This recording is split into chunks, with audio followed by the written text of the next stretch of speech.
저는 사실 그 고용 지표는 별로 안 봐도 된다고 생각해요. 그 이 나라의 경제 상황을 하나의 변수로 농축하면 금리예요. 전반적으로 거시기재 데이터를 보면은 지금 기대치보다 계속 낮게 나오는 게 소비예요. 올해 상반기에 중국 경제가 계속 성장 좀 괜찮게 보이는 중에 하나가 수출하고 부동산이에요. 자, 하반기 중국 경제 전망은 어떻게 보세요? 지금 얼마 전에 나온 거 보니까 인플레이션, 그러니까 네. 소비자 물가 지수 상당히 높던데요.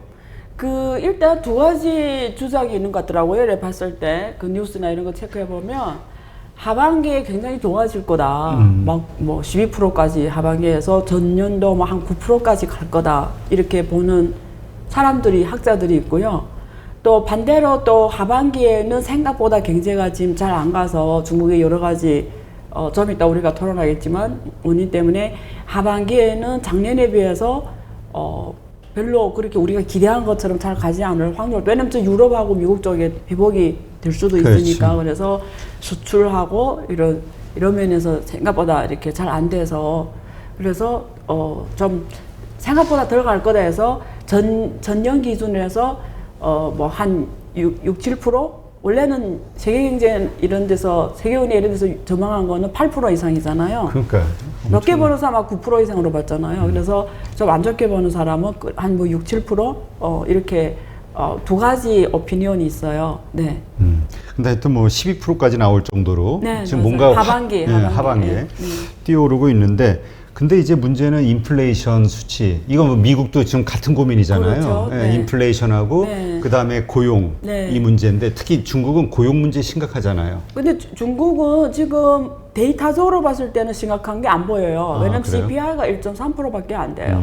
지금 PPI가 많이 올랐어요. 아까 오기 전에 체크하니까 한 9% PPI 생산자 물가. 그거는 이 생산한 사람들한테 이 공간이 커졌다라는 건데 그래서 지금 이래 봤을 때는 미국처럼 막 5% 이렇게 가지 않았어요. 그리고 또 중국이 조심조심하고 있잖아요. 지금 전반적으로. 그렇죠. 그래서 일단 데이터적으로는 그렇고요. 그 다음에 고용 지표 같은 경우에는 저는 사실 그 고용 지표는 별로 안 봐도 된다고 생각해요. 중국의 고용 지표는 볼 필요 없어요. 줄 수 있는 게 아무것도 인사이트가 없고요. 오히려 요즘에 고용 쪽에 일하는 쪽에서 조금 재미있는 그런 게 일은 있어요. 왜냐면 중국 젊은이들 있잖아요. 특히 90년대 이후 출신, 요즘에 20대 말, 30대 초반 이 친구들이 중국어로 탕핑이라고 합니다. 탕이라는 게 눕는다는 말이거든요. 이렇게 눕는다라는 걸 탕핑이라고 해요. 그래서 중국의 젊은이들이 탕핑족이 많이 늘어났다. 그게 뭐예요? 한국말 하면 5포족, 3포족을 말해요. 자포자기하고. 네, 모든 걸 다 결혼도 포기, 자식도 포기, 집도 포기, 직장도 포기 이런 사람들 말이에요. 그래서 그걸 중국어로 탕핑이라고 해요. 탕핑족이 막 늘어나는 거예요. 그러니까 무슨 말이냐면 실업률이란 게 뭐죠? 내가 하고 싶은데 못하는 거. 못하는 게 실업률이잖아요. 자발적 실업은 아니잖아요. 근데 중국 사람들은 알아서 아까 탕핑족이 늘어난다는 거는 그냥 일을 아예 안 찾는 거예요. 안 한다는 거예요. 그냥 이대로 살래? 네. 그래서 돈이 떨어지면 어떻게 하냐? 그게 되게 재밌는데 계속 나오고 있는데 중국 영화를 찍잖아요. 영화 가서 그 옆에 있는 그냥 지나가는 행위 이용하는 거 엑스트라 하면 위안화로 한 100원에서 200원 준대요. 100원이라는 게 우리 돈으로 한 2만 원? 그냥 라면은 먹을 수 있잖아요.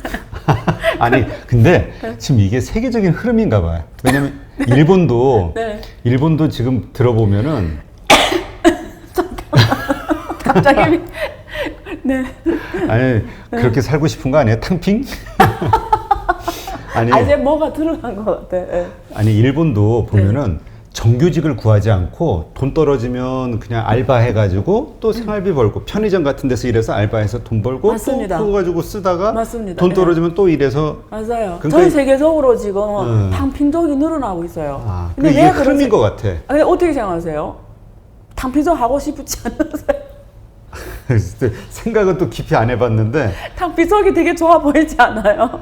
근데 이게 나이 들면은 괴로울 것 같은데. 젊었을 때는 괜찮은데. 네, 그래요? 그때 제가 예전에 캐나다에 갔을 때 있었을 때 제가 캐나다에 좀 있었는데 거기에서 만난 일본 네. 친구가 그런 친구가 있더라고요. 뭐냐면 네. 일본에서 6개월간 열심히 일을 해가지고 네. 돈을 모아. 오케이. 그리고 캐나다 와가지고 1년간 그냥 살다가 가는 거야. 아, 나는 그걸 제일 하고 싶어요. 그 너무 그게 성공된 인생이 아니에요? 그럴게요. 난 그거 할 겁니다. 아, 예. 네. 하시고요. 네.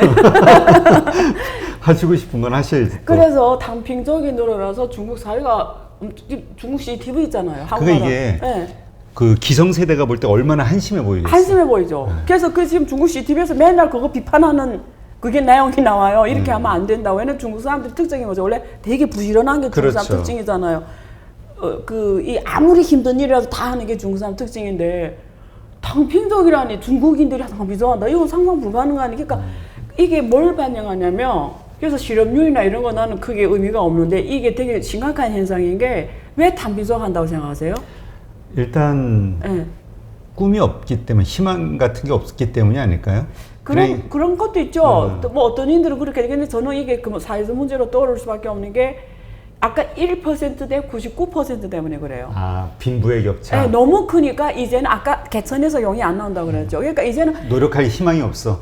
옛날에는 한국 세대들 그렇잖아요. 우리 부모 세대는 조금만 자기가 노력하면 저축하고 왜냐면 이 은행에 넣으면은 한국이 2008년까지만 해도 은행 이자율이 얼마인지 알아요?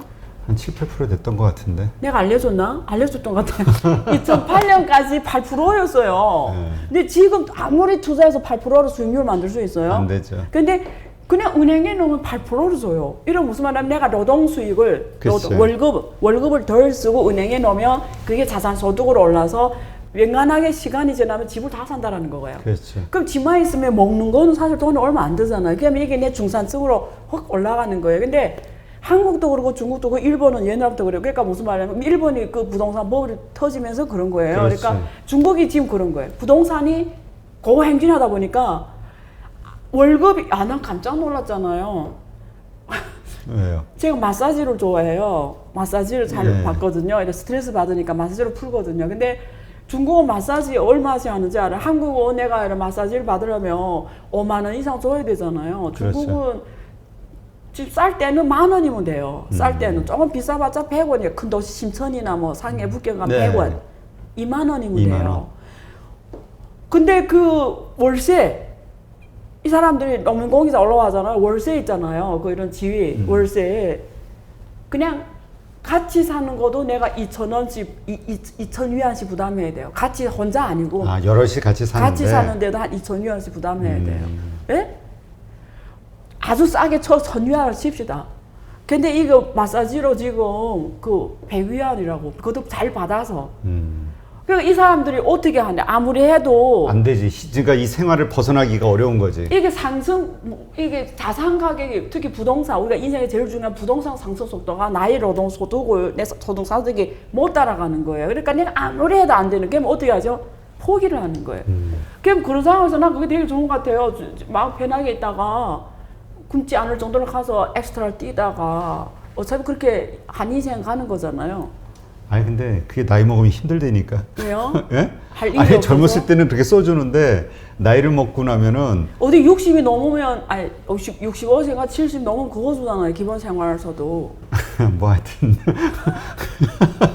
여기서 이런 감정 적절하지 않을 수 있겠네요. 아니 네. 괜찮아요. 근데 그 하여튼 그 한국도 그런 게 있잖아요. 그래서 결혼 포기하고 자식 포기하고 어퍼. 네, 맞아요. 뭐 다 한다고. 이게 그러니까 세계적인 흐름인데 그 원인은 이제 빈부의 격차. 그렇죠. 근데 그러니까 자산 가격 상승이 노동 소득이 상승을 훨씬 뛰어넘으니까 그렇죠. 점점 이게 그렇게 된 거죠. 근데 이러한 것들, 이러한 사회 현상이 극에 다다랐을 때 터지는 게 대공황이다라고 이야기하신 분이 있었어요. 그래서 막스의 사본론이 나온 거고요. 그래서 사회주의가 나타난 거예요. 이게 사회주의 이론이 나온 거예요. 한번 그 경험한 거 1919년 대공황이잖아요. 그렇죠. 네. 그래서 지금 이러한 현상을 가지고 그걸 느끼지 않아요? 그러한 네. 대공황이 네. 그러니까 와서 뭔가 네. 세계를 다시 한번 재편하는 거죠. 재편하지 네. 않겠냐라고 보시는 분도 있긴 하더라고요. 그래서 그 보는 게 팩터라고요. 왜냐면 지금 그 바이든이 하고 있는 게 뭐죠? 정부의 힘을 더 크게 하는 거잖아요. 정부. 정부. 원래 미국이 전 세계에서 가장 대표적인 자본주의 자유. 국가가 바이든이 내놓은 거죠. 국가개발공사 만든다죠. 인프라 투자, 정부가 인프라 투자를 해준다죠. 산업보조 지원 정책 쓴다죠. 정부가 다 하겠다잖아요.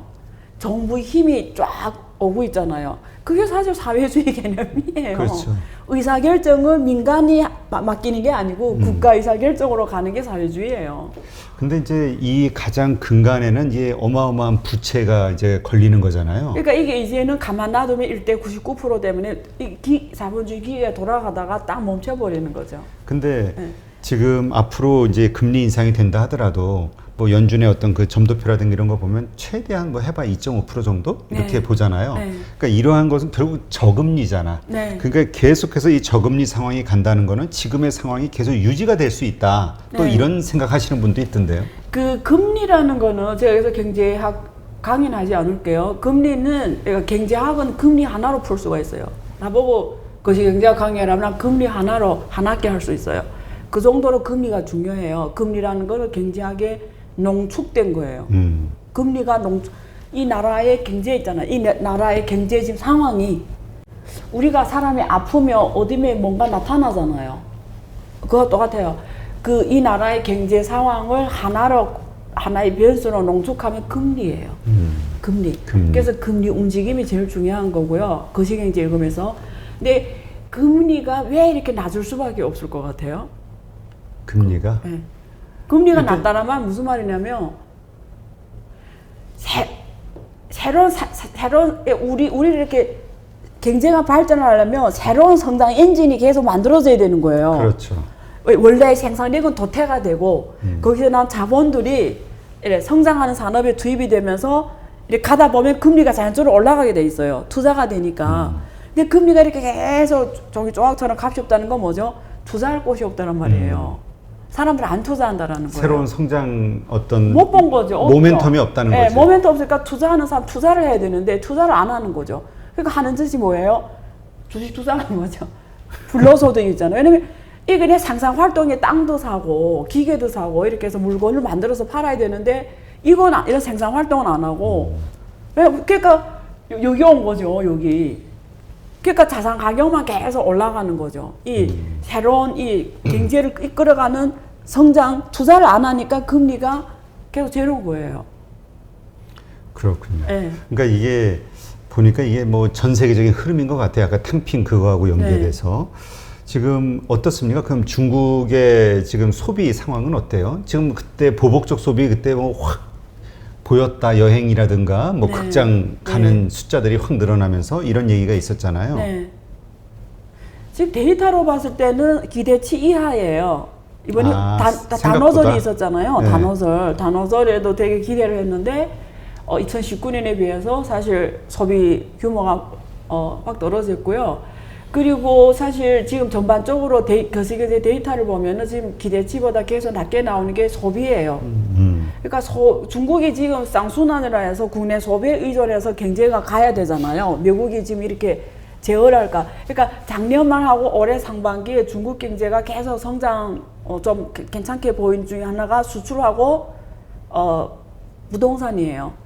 수출하고 부동산이에요. 수출은 왜 늘어나냐? 저쪽에서 생산이 거의 정지되니까 중국에서 대체품을 찾다 보니까 중국 수출이 확 늘어나 버린 거고요.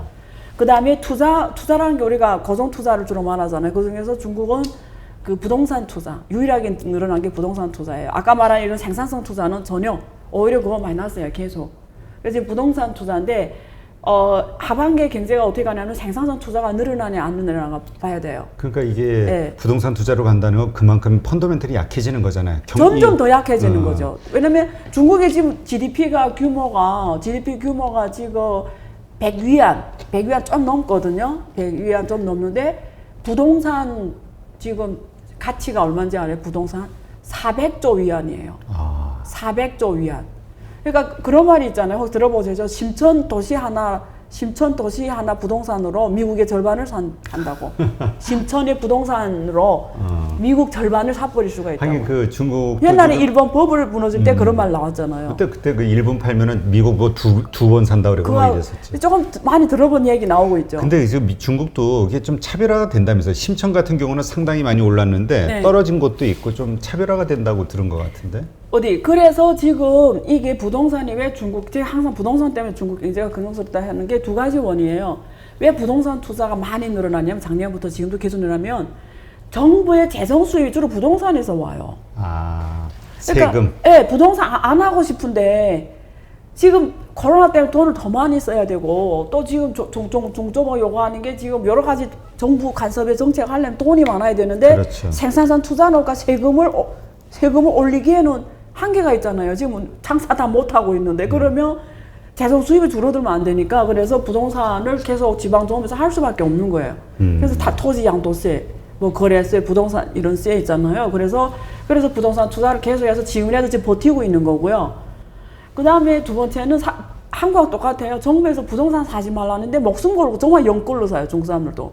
왜냐면 이게 돈을 너무 많이 찍어내니까 주식 가격이 막 올라가고 다 올라가니까 아무것도 안 하는 거는 이게 다 뺏기는 거니까 거지. 더 사는 거예요. 더. 인플레이션에 베팅을 한 예, 거지. 베팅하는 거죠. 더 사는 거예요. 원래 비트코인이 많이 했어요. 중국 사람들. 중국 사람들 도박을 많이 한다고. 그래서 비트코인 많이 했다고요. 근데 그걸 못하게 해버린 바람에 그 돈이 다 주식상하고 특히 주식은 잘 안 가니까 부동산은 확실하니까 지금 부동산이 많이 왔고요.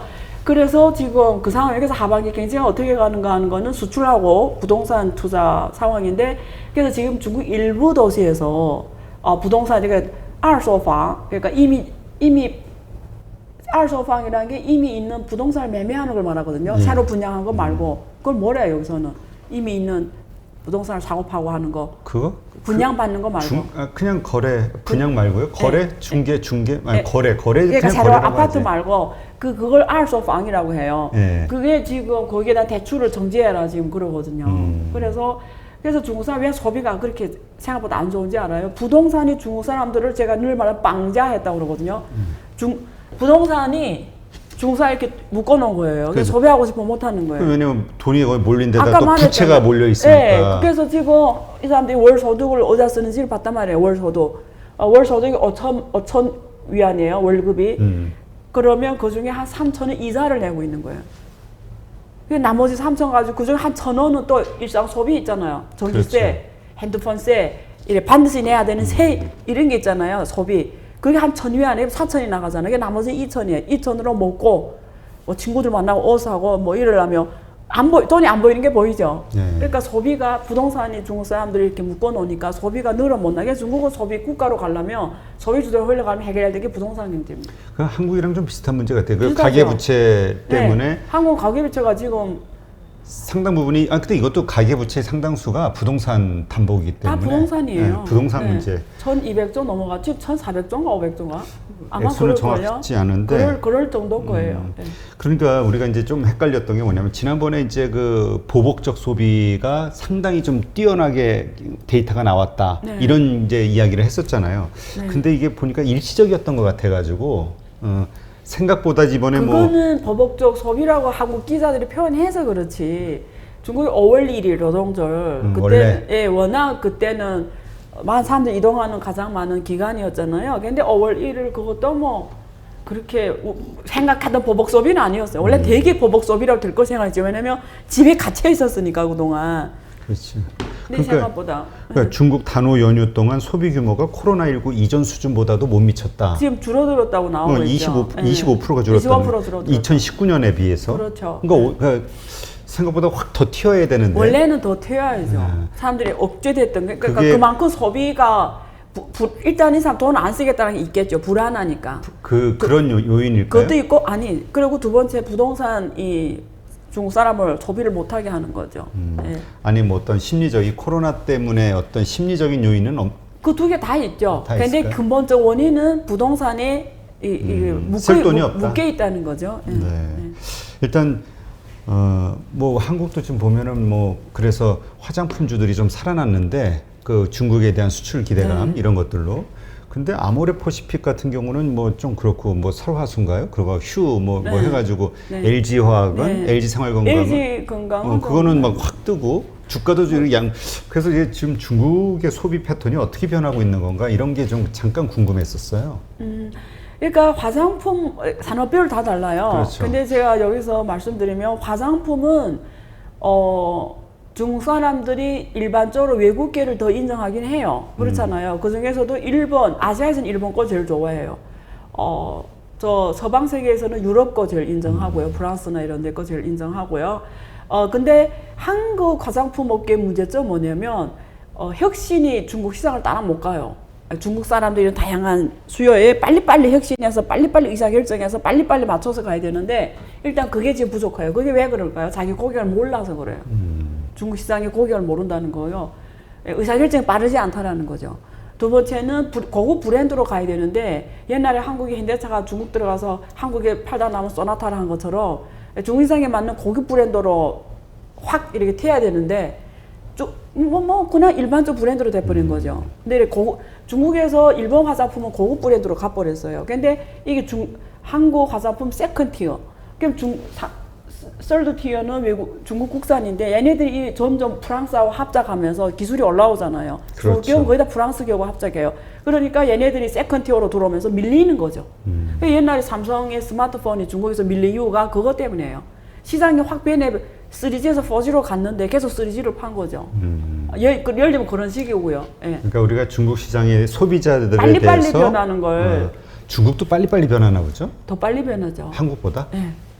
그 변하는 이유는 왜 그래요? 일단은 이제는 중국이 주도 소비 주체가 90 이후로 오는 거죠. 90 이후는 이렇게 가서 하는 게 아니라 다 이걸로 하는 거죠. 이런 걸로.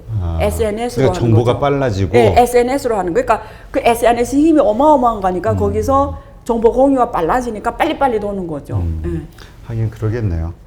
알겠습니다. 네, 오늘 이렇게 해서 중국의 여러 가지 경제 상황에 대해서 알아보는 시간을 가졌는데요. 하여튼 뭐 안유아 교수님하고 얘기하다 보면은 중국에 마치 간 듯한 그런 느낌을 받을 때가 있는데 오늘도 좋은 인사이트 감사합니다. 컨디션이 안 좋은데도 불구하고 예, 중간에 제가 완전히 몰입하게 만들 정도로. 그랬어요?